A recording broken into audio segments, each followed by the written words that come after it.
dibagi dua. Yang satu itu yang alirannya trading, yang satunya lagi yang alirannya pegang Iya, saham untuk jangka waktu yang cukup panjang, kira-kira gitu kan. benar-benar. Nah, sebelum live hari ini, teman-teman, itu beberapa waktu yang lalu Friska itu pernah diundang di Popstocknya Zep Finance. Di situ Friska Ya, ngaku pada saat masih mahasiswa, ternyata mindsetnya itu adalah pengen dapat tambahan penghasilan, artinya pengen jadi trader gitu. benar. Sekarang pada saat sudah berkeluarga, udah ada anak, gitu ternyata mindsetnya berubah. Bener nggak Friska? Bener banget, berubah Bener total. banget, berubah total. Nah, itu sebenarnya sangat wajar dan psikologis seperti itu yang akhirnya teman-teman harus memahami bahwa financial planning itu akan sama saja untuk trader maupun yang memang investor yang benar-benar holding untuk jangka yang lebih panjang.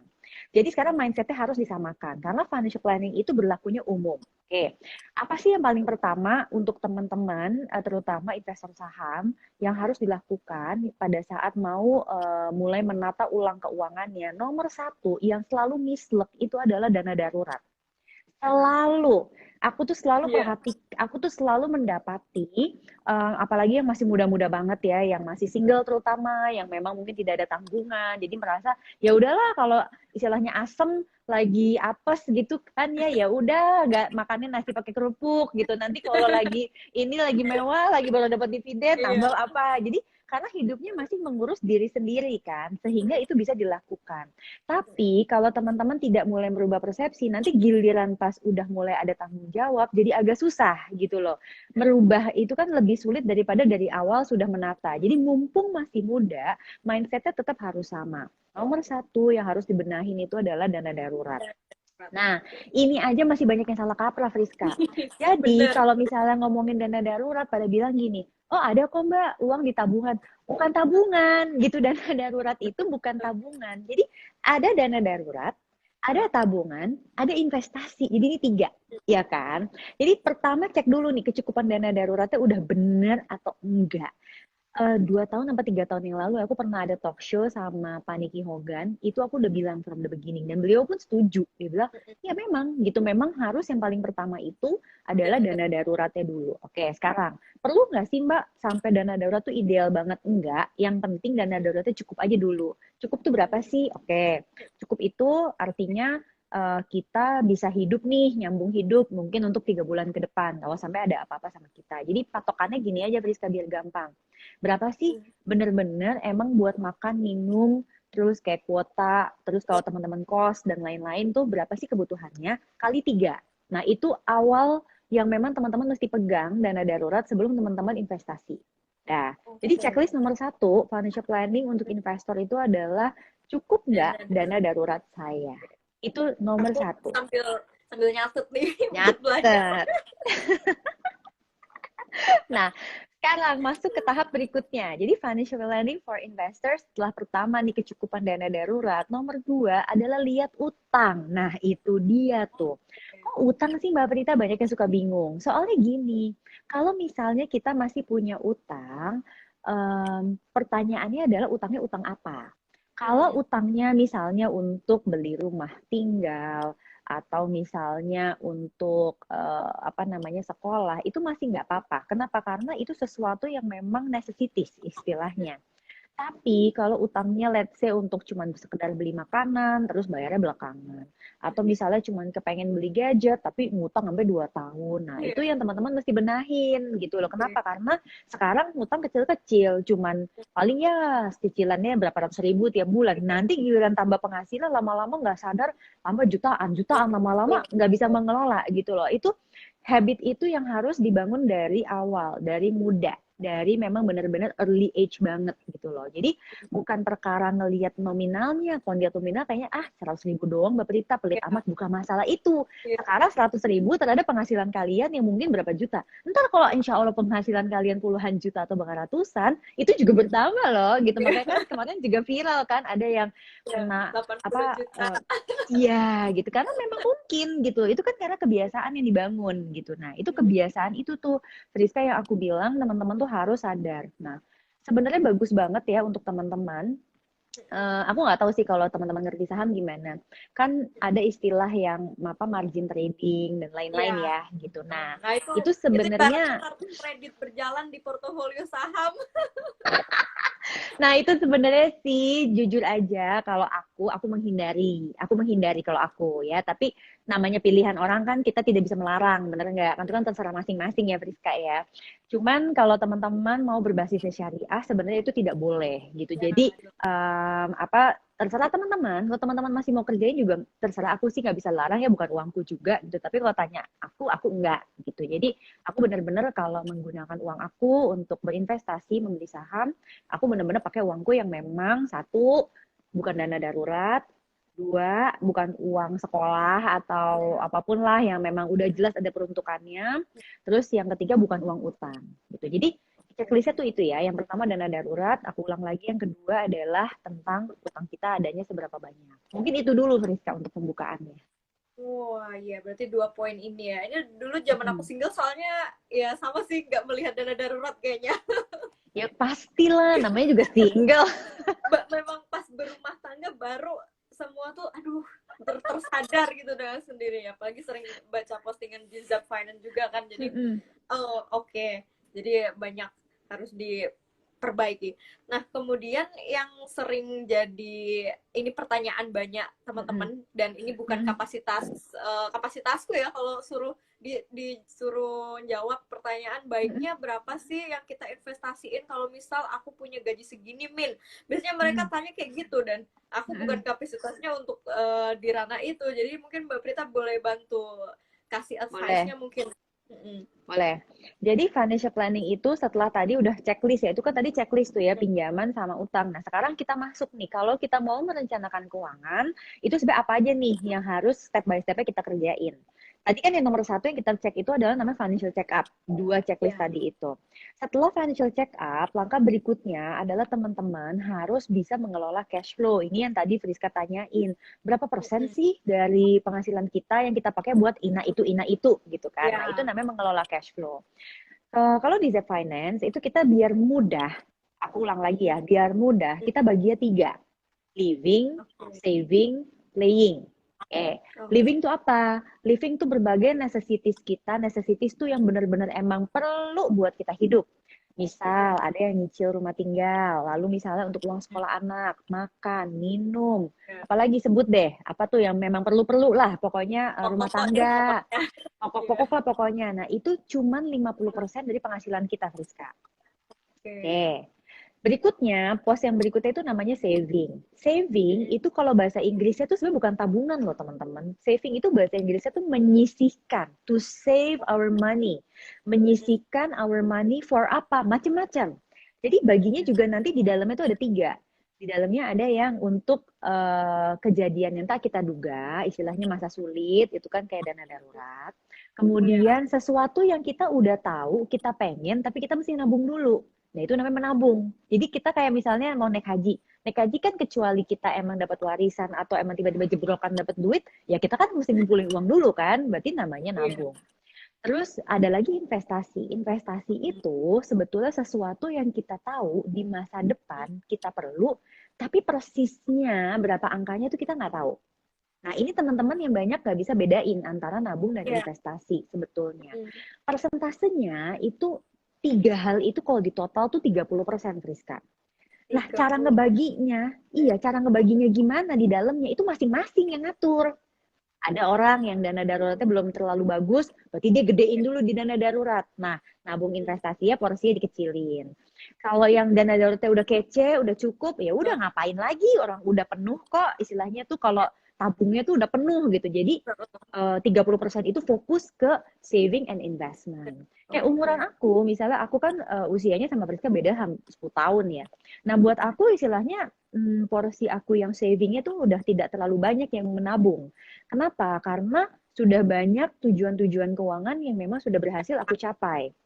Ya, dan akhirnya aku jadi istilahnya mengalokasikan banyak itu adalah untuk investment. Nah, sekarang yang terakhir itu adalah playing. Playing tuh 20% jatahnya. Kita nggak usah bahas terlalu banyak lah, tapi intinya gini. Nanti malah tergiur buat banyakin Nanti playing. playing ya. Oke. Sekarang kita ngomongin bedanya saving sama investment dulu nih, Friska. Aku pakai contoh anak kamu deh. Anak kamu usianya berapa? Baru 9 bulan. Oke. Sekarang aku mau nanya jujur nih sama ibunya. Oke. Apakah seorang Friska sudah tahu anaknya nanti akan kuliah di mana sesuai dengan minat, bakat, dan kemampuannya loh, bukan mau ibunya loh. Belum Belum. tahu kan? Tapi ibunya punya cita-cita, betul? Iya.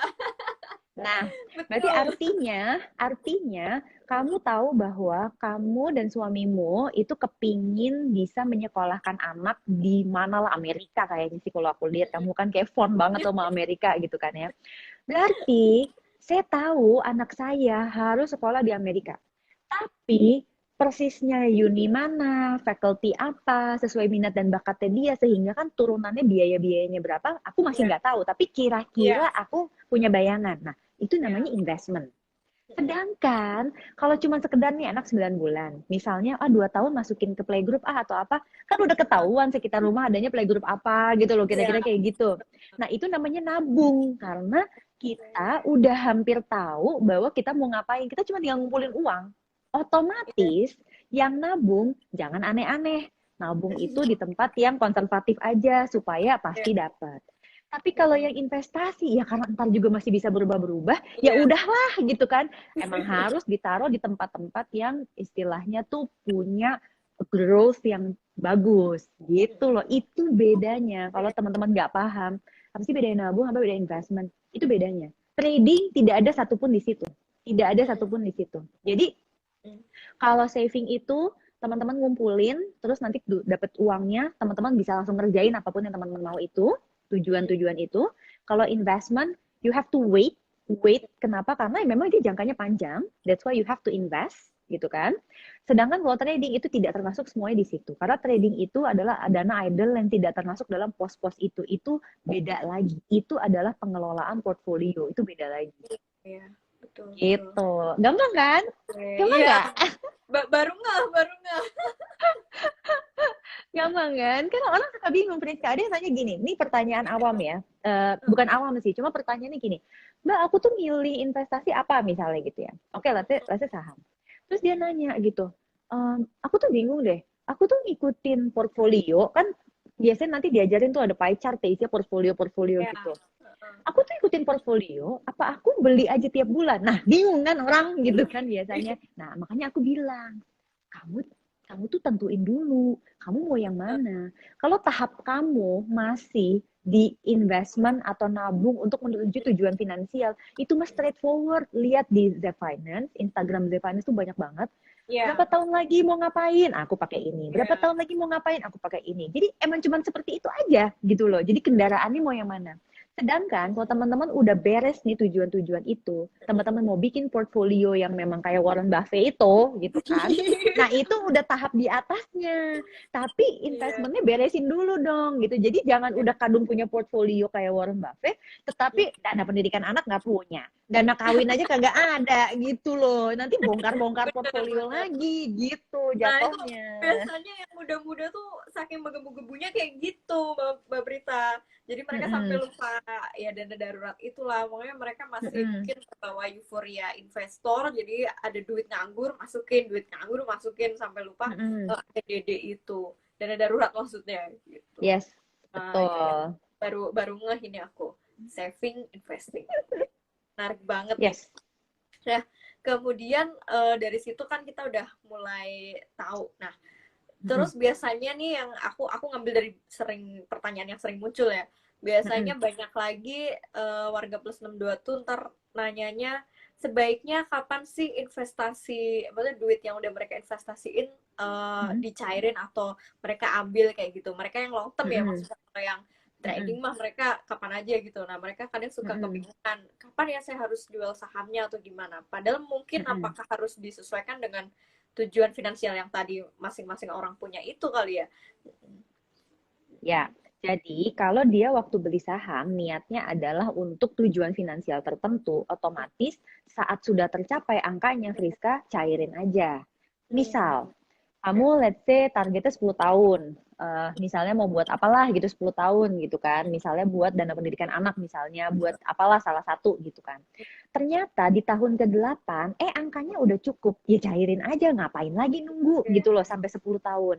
Karena istilahnya jumlah saldo yang dibutuhin sama Friska untuk kebutuhan itu udah tercapai. Gitu. Jadi even dalam 5 tahun udah tercapai, kumpulin aja. Nah, itu terjadi di dana pendidikannya anakku yang pertama, Arzi. Jadi gini, kalau teman-teman misalnya baca bukunya Prita, kenapa sih Prita suka banget reksadana? Nah, kembali lagi ini bicara sejarah. Kalau bicara sejarah, ngomong investor yang masuk 10 tahun yang lalu, reksadana saham aja itu dapat loh return 15%-an per tahun tuh dapat. Tapi kalau bicara sekarang, emang mungkin nggak dapat gitu kan. Jadi kalau teman-teman bilang, Mbak Prita bohong, bukan bohong, zamannya lain, gitu aja. Jadi pada saat anakku aja kan umurnya udah 15 tahun. Aku start dari dia umur masih 2 tahun sampai 3 tahun. Jadi can you imagine teman-teman, selama durasi 10 tahun itu, aku sudah invest for my son, education fund, ya sekarang ya udah dapet angkanya, padahal dia masih SMP, nanti mau dipakainya buat kuliah, gitu. Jadi ya udah, akhirnya apa aku tetap pertahanin di reksadana saham? Enggak, aku taruh di reksadana pasar uang, gitu loh. Jadi itu kalau teknik yang kita ngejar. Yes, jadi kita ngejar buat tujuan keuangan. Tapi aku juga punya saham yang emang saham langsung. Itu aku udah punya dari tahun 2005. Itu memang buat portfolio pensiun aku. Jadi ya karena umur gue masih segini, gue belum pensiun ya gue belum cairin, gitu aja. Bener. Tapi berarti aku pribadi kan anakku baru 9 bulan, tapi aku nyiapin dana pendidikan dia, aku masih taruh full di saham sih, jujur masih full di situ. Itu menurut Mbak Prita dan aku mewakili mama-mama muda yang lainnya, itu sebuah langkah yang salah atau kurang bijak atau gimana? Oke, karena anak kamu itu kan jenjang pendidikannya banyak. Ada yang nanti kan dia masuk ke SD, SMP. Kan SD, SMP, SMA, kuliah. Kalau kuliah itu tidak salah, karena anaknya 9 bulan, kuliah masih mungkin 17 tahun lagi, which is itu fine. SMA juga masih nggak salah. Tapi kalau untuk yang SD, nah itu mungkin harus dirubah tuh, Priska. Karena dari 9 bulan ke SD itu kan kamu mungkin tanpa nanti kamu sadarin, 5 tahun lagi kamu udah bayar sekolah loh. Ingat loh ya, SD itu perang dunia ketiga loh, buat setiap orang tua. Jadi mau masuk SD aja, orang tua tuh perangnya tuh udah dari beberapa tahun sebelumnya loh. Itu enggak bulan Juli baru kamu bayar, enggak, itu kamu udah mesti bayar dari tahun dan 6 bulan sebelumnya apa gimana lah. Belum lagi nanti kalau sekolah favorit mesti ngantri-ngantri dari subuh buat ngambil formulirnya aja, belum untuk pendaftaran. Garuk-garuk deh. Baiklah. Ya, jadi udah tahu ya, kalau untuk mewakili mama-mama muda, kalau jangkanya cuman kayak ya 2 tahun, 3 tahun, atau 5 tahun, udah jangan taruh di saham. Mendingan pindahin aja kalau nggak di SBN retail atau di reksadana pasar uang. Tapi kalau emang targetnya masih 10 tahun lagi, it's okay. Oke. Terus pertanyaan investor kebanyakan lagi nih yang sering DM. Karena aku memang perpanjangan tangan dari mereka. Ya, mereka sering menanyakan kalau pensiun di saham mungkin memang masih lebih cocok ya. Tadi kan Mbak Prita udah singgung juga. Nah, tapi mereka itu seringnya dan banyak nih yang mungkin mereka ngalamin itu, mereka masih fresh graduate, terus tadi yang galau pertama mungkin udah terjawab dengan pertanyaan berapa persentase gaji, dan kemudian yang sering terjawabnya, yang sering ditanyakan, bisa nggak someday gitu mereka investor atau yang trader pengen merasakan trading for living. Nah itu kalau dari kacamata seorang financial planner gimana itu Mbak? Oke. Trading for a living, ya bisa-bisa aja kalau emang dia jago banget ya nggak, itu kan sama aja kayak istilahnya berarti kan dia mengharapkan cuan harian atau cuan mingguan gitu kan ya. Kalau emang dia sejago itu kan basically dia kayak jadi manajer investasi untuk dirinya dia sendiri gitu sebenarnya, karena kan manajer investasi kan juga do trading gitu loh di MI-nya masing-masing.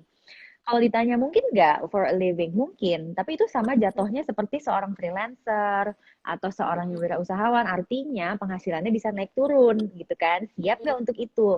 Kalau memang udah Betul. siap ya nggak apa-apa. Sekarang yang kedua, kalau memang mau melakukan itu ya otomatis ya dana daruratnya harus kenceng banget. Kenapa? Karena kalau di momen-momen dimana memang lagi nggak apa ya sulit untuk dapetin apa sesuai dengan kebutuhannya dia ya dia punya dana darurat itu buat dia ambil gitu. Iya, yeah, oke. Mbak Prita, mungkin kita jawabin beberapa pertanyaan kali ya yang ada di Boleh. box. Mm-mm. Ini Mm-mm. aku ambil yang di luar yang tadi udah kita bahas. Bentar. Aku salah fokus deh, di belakang kamu ada boneka. Maaf ya, ini berasa kayak di TK. Berarti kayak di Disneyland. Ya makanya, aduh. Nah, ini juga banyak Mm-mm. milenial muda yang nanya nih Mbak, pertanyaannya. Mm-mm. Mana Mm-mm. yang didahulukan, invest atau beli rumah? Nah, ini sering banget juga nih ditanyain. Mm-mm. Kalau aku tanya sama Friska sendiri gimana?